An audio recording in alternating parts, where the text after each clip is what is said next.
Hollywood is a dream. Hollywood is a mystery. Hollywood is a fantasy land. Everybody comes here from all over the world, and they will always come here.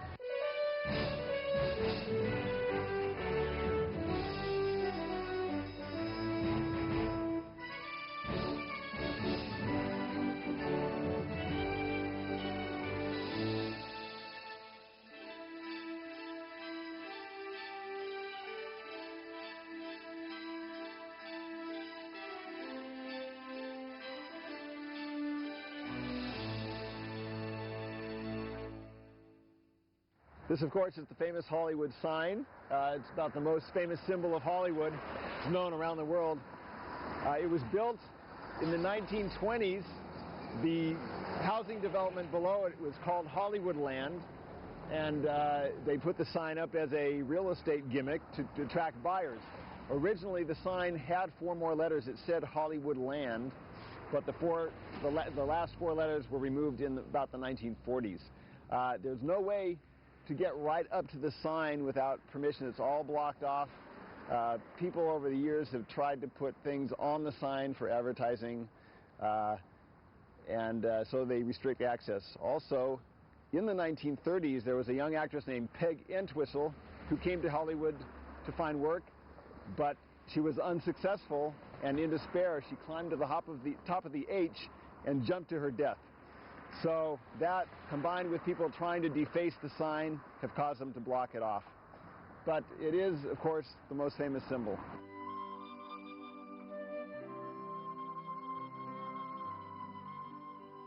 Hollywood, famous as the movie capital of the world, began modestly over 100 years ago as the private ranch of Horace and Diana Wilcox. Mrs. Wilcox named her home Hollywood simply because she liked the sound of the name, and when the land was later sold, the name remained. Hollywood got its start in the movie business in 1913 when director Cecil B. DeMille shot his film The Squaw Man here. Other film companies soon followed, drawn by the great climate and the freedom to grow their industry as they saw fit. Today, Hollywood is a part of the city of Los Angeles and is one of the largest tourist attractions in Southern California. There are countless movie theaters and souvenir shops that cater to visitors from around the world. Tourists come hoping to catch a glimpse of their favorite movie star, see one of the legendary film studios, and perhaps try to capture some of the mystique that the Hollywood name still evokes. Aspiring actors and actresses still come from all over, drawn by the chance at stardom. The harsh reality they face once they arrive is that the odds are extremely low that they will ever see their dreams fulfilled. But for the lucky few who do make it, the rewards can be enormous.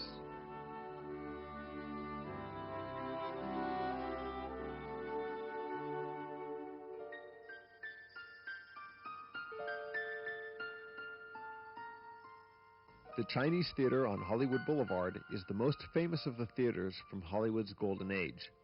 It was built in 1927 by promoter Sid Grauman and was immediately a hit with the movie crowd and the public. More movie premieres have been held here than at any other theater in Hollywood. The thing most people come to see are the hand and footprints of stars which are permanently set in the cement forecourt of the theater. It is said that Sid Grauman started this tradition after accidentally stepping in wet cement. He thought it would be a great idea for the stars of movies that premiered at the Chinese Theater to do the same. Although Sid Grauman is long gone, the tradition he started continues today, and tourists delight in comparing their hands and feet with those of the stars. Because space for new prints is limited, older ones are removed from time to time and put into storage so that new cement can be poured and new stars can add their prints to the collection.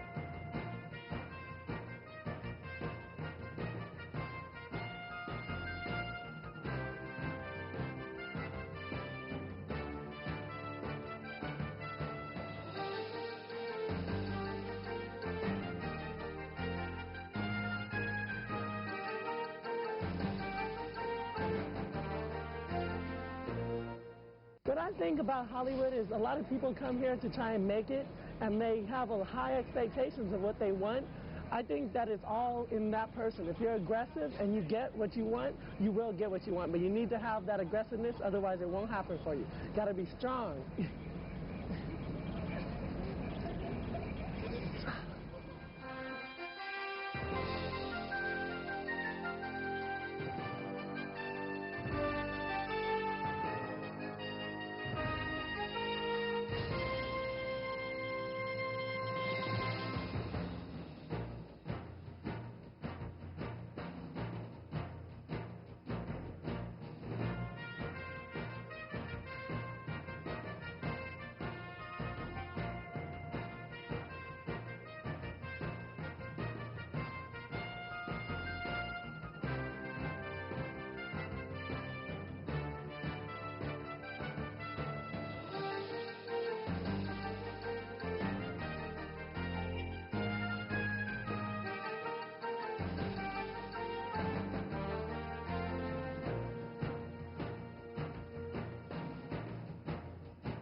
Welcome to Hollywood. My name is Dennis Woodruff, and this is my dog, Tuffy, the Wonder Dog. Hi, Tuffy! How are you today?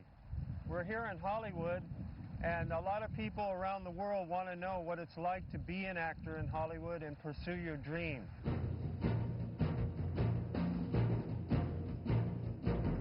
I decided to build my car because I wanted to have a billboard to drive around with. I wanted to have something that I could stand out from the crowd and be noticed.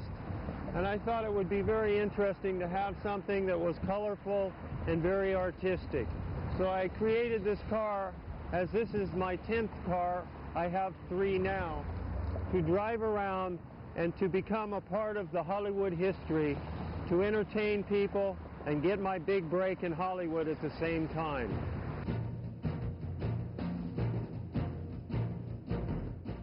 I came out to Hollywood a long time ago, about 20 years ago, after I got out of service, and I was roaming around during the hippie days, and I started studying acting, and I was in acting school for about 7, 8, 10 years in acting school, and it was hard to get in. It was hard to become an actor. They wouldn't like hire me for some reason or other. So I didn't. Everybody used to come and tell me I looked like Columbo.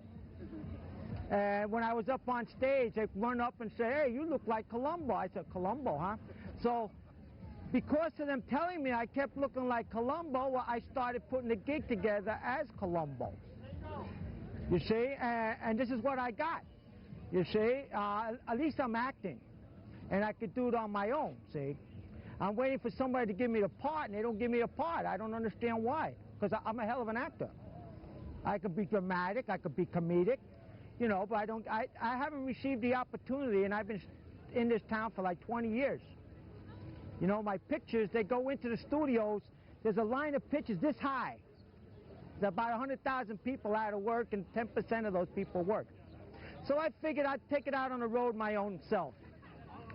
And now I'm doing this, and I'm happy. I make people smile, and I'm happy. And maybe one day I'll get my break for the big TV or the movies. Otherwise, I'll solve some more cases.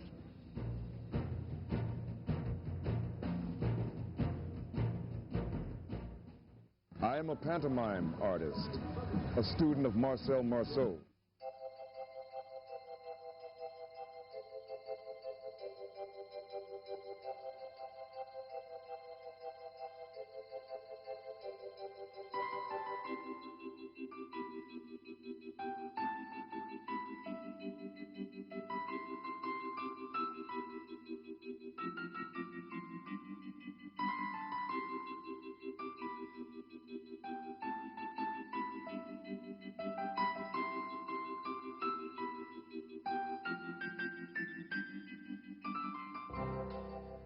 A star? Well, that's extremely difficult. About 1 in 25 million become stars. To be an actor, all you have to do is have the nerve and remember your lines and don't bump into the furniture when you're on stage.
Hi, I'm Jeff Newman, and I exec produced Under Siege 2, which hopefully you've seen and liked, and that means a lot to me because telling stories is why I'm in this business, and I thought I'd tell you a little bit about what it's like to be a producer in Hollywood and how I got here.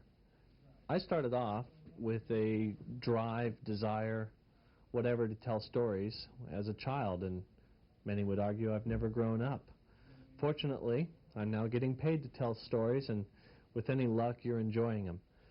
I wanted you to know that the most important thing in Hollywood is the story. It isn't the stars, although I'm not going to argue with Steven, or Rebecca, or Antonio Banderas. They help get a picture made. But what brings everyone together is a good story. And what brings you to the theater is a good story as well. A good story captures the imagination. It sweeps you along, it provides you with escapism, and it is a way for us all to communicate. It can be done through all types of different mediums. All sorts of different stories tell different morals. The moral I have to tell you about Hollywood is that while it is difficult to make it, it can be worth it. Not everyone with talent does make it. I think it really has a lot to do with luck, and it has a lot to do with how one establishes themselves when they first arrive in Hollywood. I've met a lot of people who've had success based on chance meetings, having met the right person at the right time. I think that if you can't run into Arnold Schwarzenegger and become his friend by coincidence, then probably the way into the Hollywood system as a producer through the front door is by developing material. And when I first came here, someone told me that if I wanted to be a producer, I should cultivate relationships with writers, and I should develop material with writers. I should engender projects, screenplays with writers. And I think I didn't follow up on that advice immediately, but it was good advice, and I would give that same advice to anyone who wants to come to Los Angeles and be a film producer. A lot of new material, a lot of material by first-time writers, sells for big money. Under Siege 2 was written by first-time writers, and it sold for a producer screenplay package worth about $1 million. And those writers have gone on to certainly riches and fame and success.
People come to Hollywood for a lot of different reasons, but not all of them are the right reasons.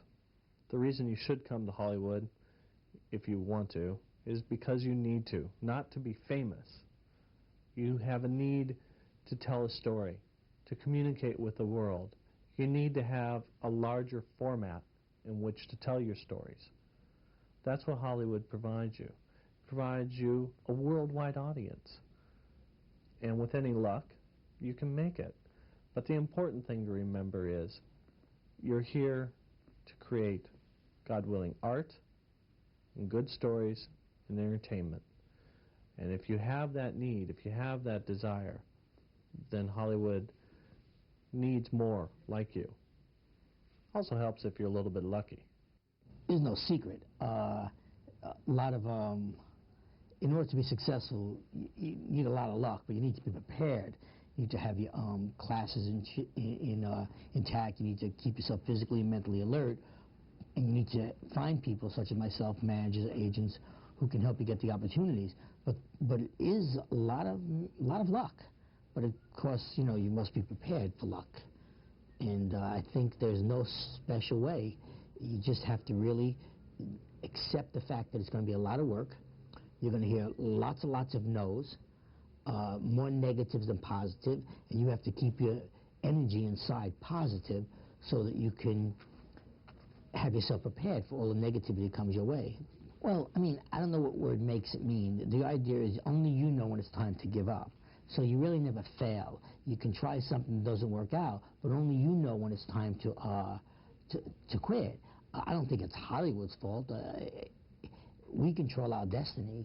You know, Hollywood's just a place, no different than any place else. There are a lot of people you have to watch out for, because in the business, there are a lot of people who really can't help you, pretend to help you, and to try to just take money from you, waste your time, or other things. I think it's really a matter of you just realizing it's a tough business and it's a tough town, but it's fun. And if you meet the right people, you can get very lucky and you know, go for the dream. But I don't think you really fail until you decide you want to quit. What they say, quitters never win. So I'm out here for the long haul, either as Columbo or as some other character.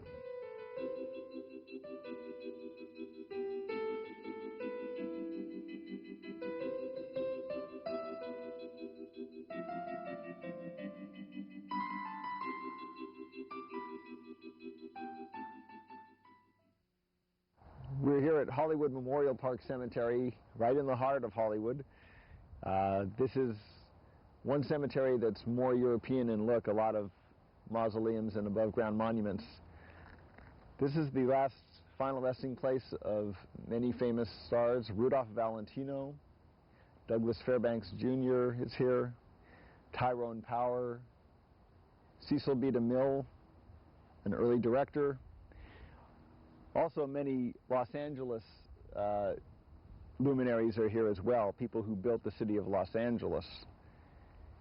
It's very beautiful and park-like. Although it's not the largest, it's definitely the most historic. This part of Hollywood Cemetery is close to the Cathedral Mausoleum, which is the final resting place of, most notably, Rudolph Valentino. He was placed in a borrowed crypt in this building when he died in 1926. Originally, they were planning to build a large memorial for him, but the plans never materialized, and so he ended up being here permanently. This is one of the sanctuaries in the Abbey of the Psalms Mausoleum at Hollywood Memorial Park. This is typical of the multi-level mausoleums in Southern California, and this one is particularly beautiful with the pink stone faces.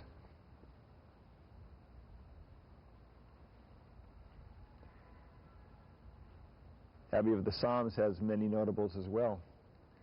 The Talmadge sisters, who were famous in the silent era. Jesse Lasky, an early director here in Hollywood. And Charles Chaplin Jr., the son of the famous comedian, is also interred here, as well as Edward G. Robinson Jr. Charlie Chaplin Jr. tried but failed to live up to his father's fame and fortune, and he died young in his 40s, a broken man.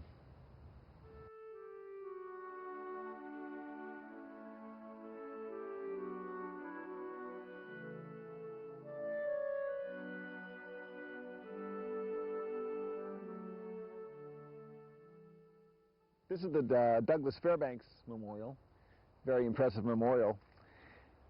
It's got a big reflecting pool in the front. Hollywood Cemetery is about 40 acres. It used to be twice as big, but behind the fence there is Paramount Studios, and they bought half the land and built their studio there. So it's kind of interesting that many stars who worked at Paramount came right next door for their final resting. Marilyn Monroe was buried here at Westwood Memorial Park in the city of Westwood, California, right in the heart of the city. It's a very, very small postage stamp size cemetery. It really acts more like a park for those that work in the buildings surrounding it. It's a very old cemetery, and even though it's very small, there are many well-known personalities buried here. Because it's so small, there isn't very much space left. As a matter of fact, today, if you wanted to buy one of the very few plots that remain, it would cost about $15,000 for the space.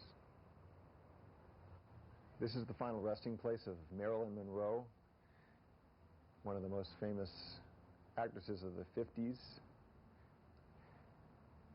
She's in this small crypt here. There are always flowers here. And you notice the stone is dark because people come from all over to touch the stone.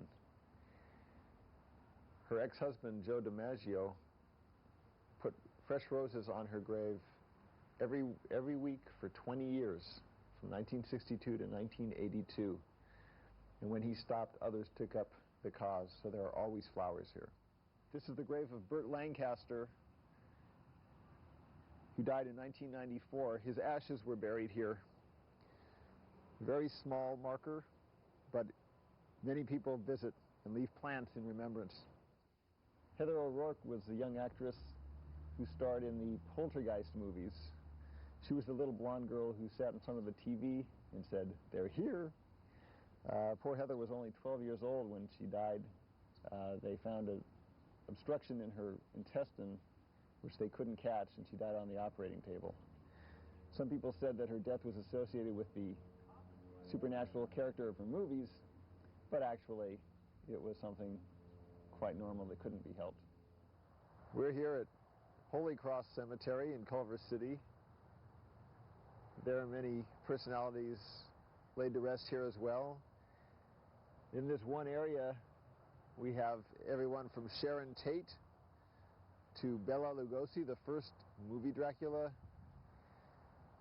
to Rita Hayworth, who was famous in the 40s as a very beautiful actress. This is the grave of Sharon Tate Polanski, the wife of filmmaker Roman Polanski.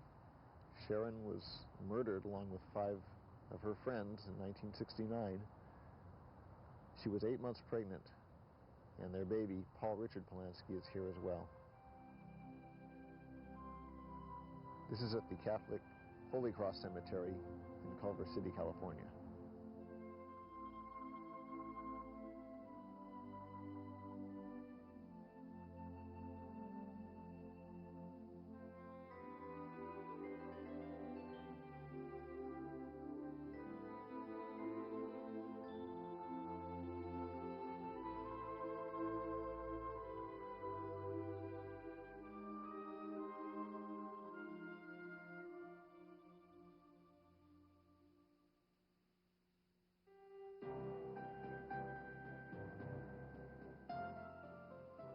But we can't leave Hollywood without stopping first in Beverly Hills. The city of Beverly Hills, lying to the west of Hollywood, is as well known for its huge mansions, luxurious hotels, and exquisite shopping as Hollywood is known for its movie industry. Founded in 1911, the town was planned from the beginning to attract those who worked in the movies, and it remains the domain of the rich and famous.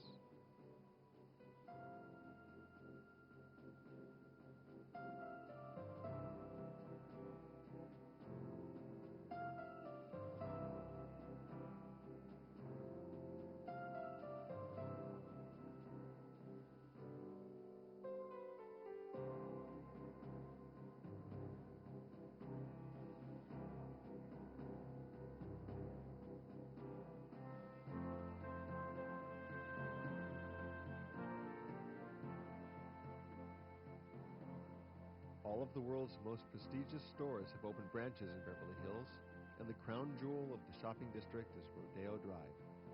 This single strip of real estate has probably the most expensive collection of merchandise in the world. Even royalty comes to shop on Rodeo Drive and elsewhere in Beverly Hills, and while they're here, they stay in nearby hotels, where the largest suites rent for over $1,000 per night.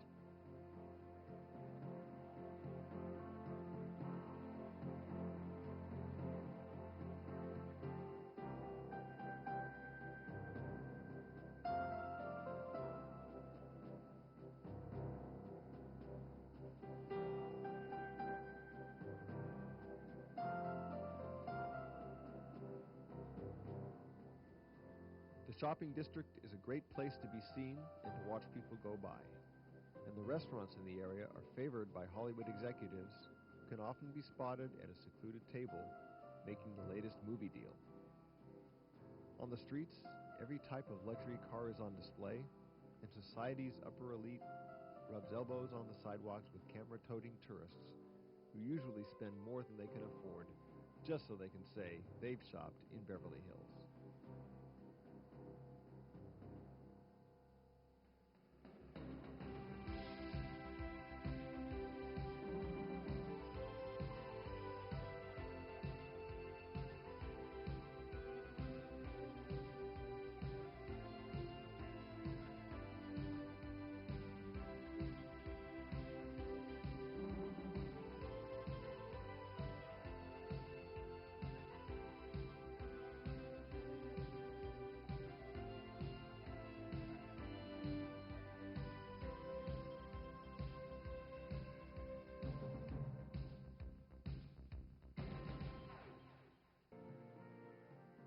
Continuing west, leaving behind the luxury and grandeur of Beverly Hills, the road leads to the Pacific Ocean and the unique seaside town of Venice.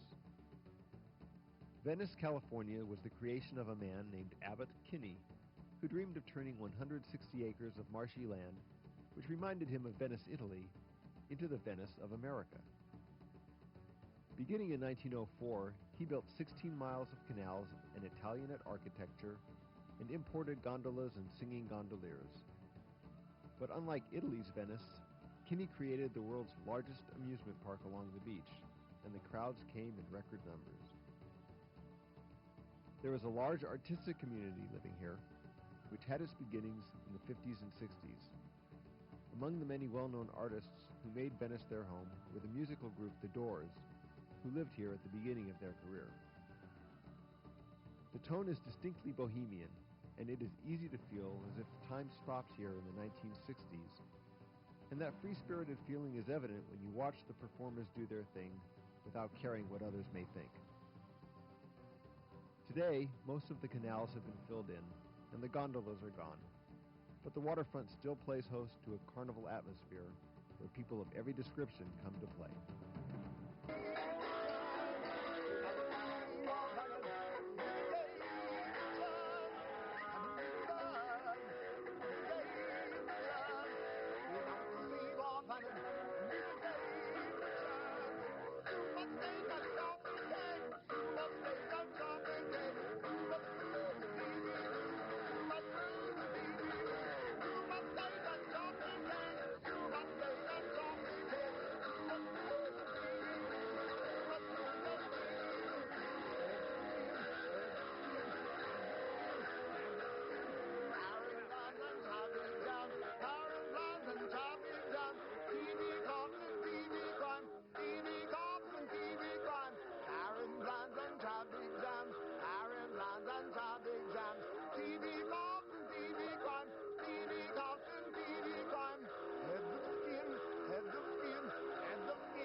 Music, movies, whatever. I'll do anything. I do it. I do whatever. People come and ask me to do many things. And entertainment. I'm making one nickel at a time, and it'll only cost you $2. I could write a song made just for you. I'm making one song at a time, and it'll only cost you $2. I could write a song made just for you. Well,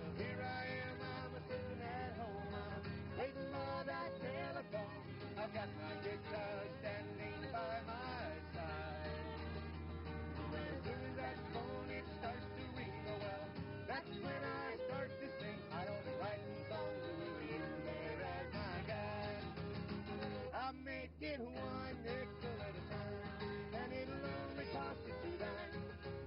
And I could write a song made just for you. I make a one song at a time, and it'll only cost you 2 dimes. And I could write a song made just for you. Come on, fiddler.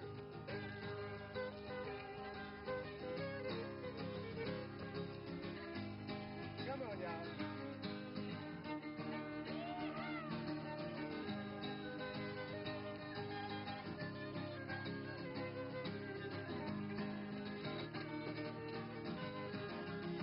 I make it one nickel